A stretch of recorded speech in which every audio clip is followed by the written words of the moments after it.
गुरुदेव आपकी वहाँ से आवाज़ नहीं आ रही, आप इधर जाइए। यहाँ पर नहीं, यहाँ पर आइए। हाँ, पानी का शोर हो गया ना। और इस क्रम में हमारे जितेंद्र जी उन्होंने बताया दिया और कोई भी विषय नहीं हुआ, सभी पर उन्होंने प्रकाश डाला। और इसके बारे में मैं थोड़ा सा जानकारी देती हूँ। पहले तो जागरूकता के बारे में बता दूँ कि बहुत अच्छी दुकान है और आप महसूस कर रहे होंगे कि इस संस्थान में मेरे को भी करीब काफ़ी लोग हुए जुड़े हुए और विजय भाई लाए थे मुझे। और जब से मैं मिला हूँ तो मुझे ऊर्जा महसूस होती है जाकर साहब को मिलने के बाद। बहुत अच्छे इंसान है और बहुत सक्रिय है, क्रियाशील जीवन जीते हैं और उन्होंने संस्थान को आप देख रहे हैं बहुत व्यवस्थित कर रखा है। आप जैसे कई व्यक्ति से निकल गए, वर्षों गई और हर व्यक्ति को है ना कोई भी संस्थान को चलाना इतना आसान काम नहीं होता, लेकिन उन्होंने बड़े हुनर से है ना व्यवस्थित है। साफ सुथरा आपने सब तरह से देखा व्यवस्थित है। तो मैं आपको पहले बहुत बहुत शुक्रिया अदा करता हूँ। और फिर आप है ना हमारे बताया अगले मौका आएगा जब नवंबर में, तो जाकिर साहब ने कहा कि मैं 2-3 दिन ही आया था। बोले 2-3 दिन पहले चर्चा हुई, बोले यार आप चाय पीने तो आ जाओ यार, बहुत दिन हो गए आए नहीं।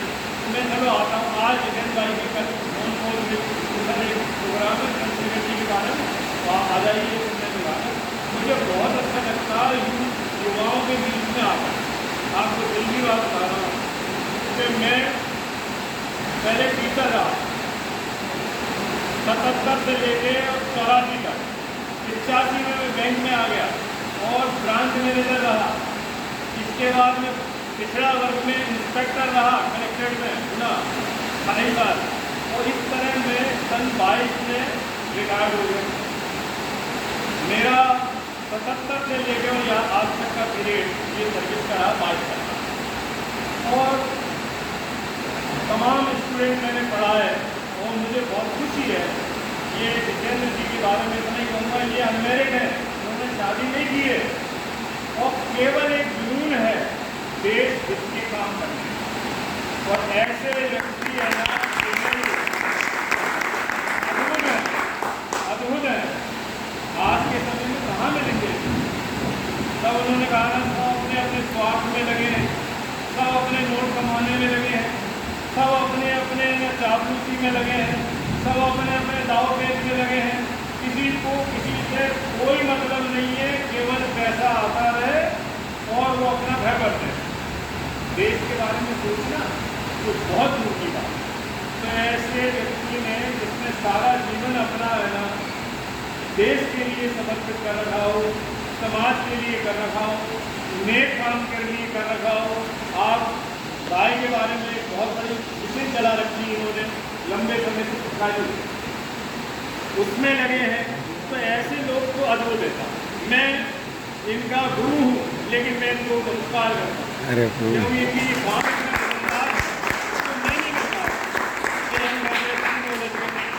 हम वो काम नहीं कर पाए तो मेरा एक स्नेही स्टूडेंट कर रहा, मैं इसलिए इनको नमन करता हूँ।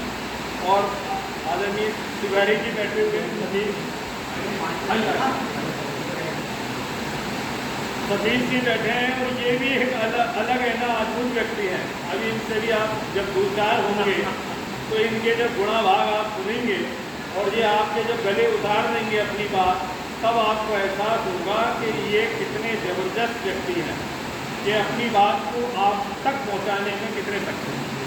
जीवन दर्शन की बातें हैं, जीवन जीने की कलाएं हैं जो हर आदमी नहीं देता। ऐसे सतीश जी मैं उनको भी नमस्कार करता हूँ। और आप सब यहाँ पर जो हैं स्नेहिल मेरे स्टूडेंट, इस संस्थान के प्रिय बच्चों, मैं आप सबको भी प्रणाम करता हूँ। आज का दिन बहुत श्रेष्ठ है। आज हमारे देश के एक ऐसे बहादुर सैनिक सिपाही, हमारे देश का एक ऐसा लाल, ऐसा है ना शेर, जिसने है ना हमारे पूरी अंग्रेज सियासत को हिला के रख दिया था, उस शख्स का नाम है चंद्रशेखर आजाद। आज उनकी जयंती है और 119 साल उनको हो गए जब वो पैदा हुए थे 1906 में, और 1931 में उनका है ना, उन्होंने खुद एक प्रण कर रखा था कि मैं जीते जी अंग्रेज़ों के हाथ में जीते ही नहीं जाऊँगा।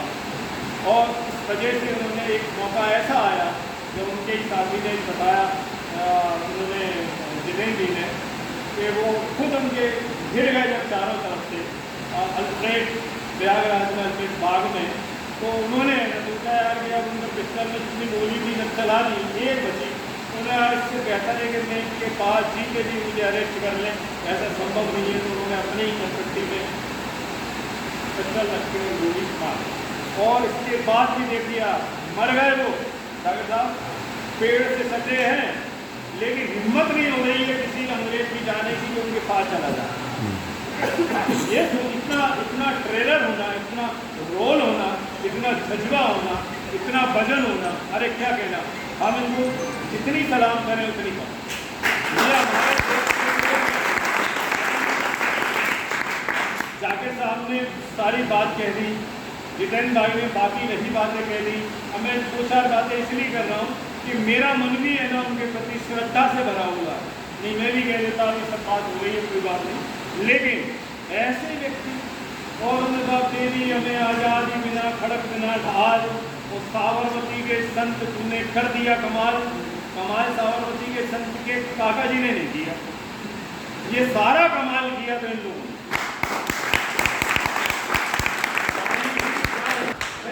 एक बुजुर्ग आदमी कैसे देश आजाद करा है, जब तक युवाओं का खून नहीं खोलता है, जब तक युवाओं की ताकत नहीं बोलती है, जब तक युवा सक्रिय नहीं होता है, मेरा दावा है किसी भी देश की कोई व्यवस्था नहीं बदल सकती। ये जज्बा और जो ताकत है ना आप जैसे युवाओं में है।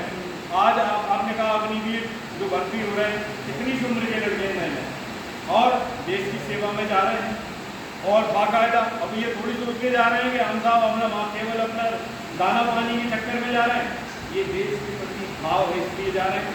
और क्या पता अभी जैसे जावरा के आपने बताया एक अगर नौजवान शहीद हो गया, अब ऐसे लोग जो देश की खातिर है ना अपने प्राण देने के लिए तैयार हैं, या जो वहाँ पहुँच गए हैं, तो आज का दिन हमारा मन करता है उन हम सब शहीदों को प्रणाम करें, उनको नमन करें, जिन्होंने हमारे देश की आज़ादी में उस समय काम किया था और जो आज भी काम कर रहे हैं। आज भी है ना कितने लोग है ना लगे पड़े हैं। मैं अभी देखा आपने ऑपरेशन सिंदूर में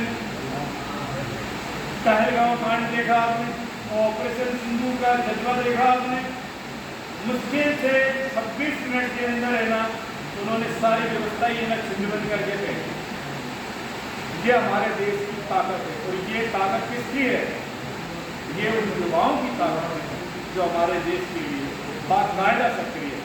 मेरे साथियों, स्टूडेंट, मेरे विद्यार्थियों, इस संस्थान के और स्नेही व्यक्तियों, मैं वास्तव में आज दिल से बहुत मन से है ना चंद्रशेखर जी को नमन करता ही हूँ, और आप जितेंद्र जी को खास तौर पर और जाकिर साहब तो एकदम जो तैयार रहते हैं। इनको कोई भी अगर अच्छा काम अगर किसी ने कहना कोशिश की यहाँ करने की तो ये कभी मना नहीं करते हैं। उन्होंने कहा बिल्कुल, और जितेंद्र भाई अब ये है ना सिगारे के लिए बिल्कुल इन काम में ही लगे ही है।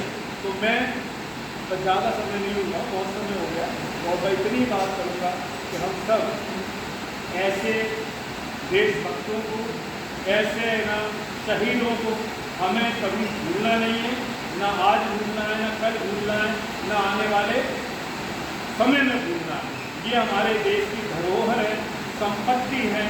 ये वो धरोहर है जिनका कभी क्षरण नहीं होना है।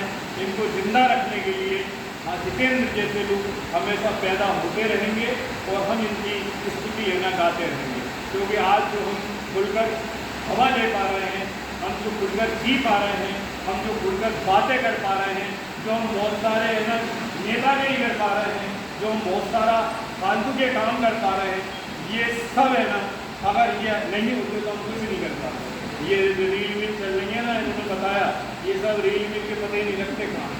जब वो हंटर मारते थे, और आपको पता नहीं है अंग्रेजों को मारने की पद्धति बड़ी अजीब थी।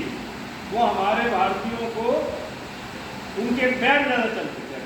अंग्रेज अफसर बूटों से मारते, बूटों से। यानी उन्होंने लात मारते थे, सीधे हाथ नहीं मारते थे। वो तीसरे दर्जे का आदमी समझकर भारतीय को, और उनको इस तरह प्रताड़ित करते थे, लातों के जरिए करते। इसलिए आज जो आज़ादी है हमें, ये सब उन्होंने कहा था कि मैं आज़ाद हूँ। भाई वो आज़ाद क्यों हुए? एक सत्याग्रह चल गया था काशी में, हाँ। सत्याग्रह था शांतिपूर्ण। वहाँ साहब सब लोग है ना सत्याग्रह कर रहे थे, वहाँ अंग्रेज अफसरान ने वहाँ पर उनको कूटापीटी कर दी। आज़ाद साहब वहाँ थे, उनको देखा नहीं गया, उन्होंने पत्थर उठा के हमले कर दिए, अरेस्ट हो गए। वो 84 उम्र थी उनकी उस समय, 16 साल की। अरेस्ट हो गए, उनको साहब जेल में ले गए। उन्होंने कहा क्या नाम है तुम्हारा? उन्होंने कि मेरा नाम आज़ाद है। सीधा कहा कि तब से उनका नाम आज़ाद पड़ा। बाकी चंद्रशेखर तिवारी थे, तिवारी पंडित परिवार से थे, लेकिन उन्होंने कहा मेरा नाम आज़ाद है, और आज़ाद हूँ, आज़ाद रहूँगा, आज़ाद ही मरूँगा। ऐसा शख्स 15-16 साल की उम्र में जिसने इतनी ठोके, खुदीराम बोस 16 साल में उन्होंने है ना पूरा व्यवस्था ही हिला दी। जरा सा लड़का है 16 साल का खुदीराम बोस, तो फिर इनकी सारी यकीन उन्होंने अभी जो बताई यहाँ जितेंद्र भाई ने, एक से एक सब त्यागी, और उन्होंने कोई जाति भेद नहीं। उसी प्रकार का केवल एक नशा था कि हमें देश को आज़ाद करना है, और वो करके मारे। तो हम पुनः हम सबकी तरफ से और आप सबकी तरफ से मेरा अनुरोध है, हम चंद्रशेखर जी को आज के उनकी जन्म दिवस पर हम सब अभी थोड़ी देर पीछे उपहार पुष्प वगैरह अर्पित करेंगे, और हम सब अपने दिल से उनको नमन करते हैं। बहुत बहुत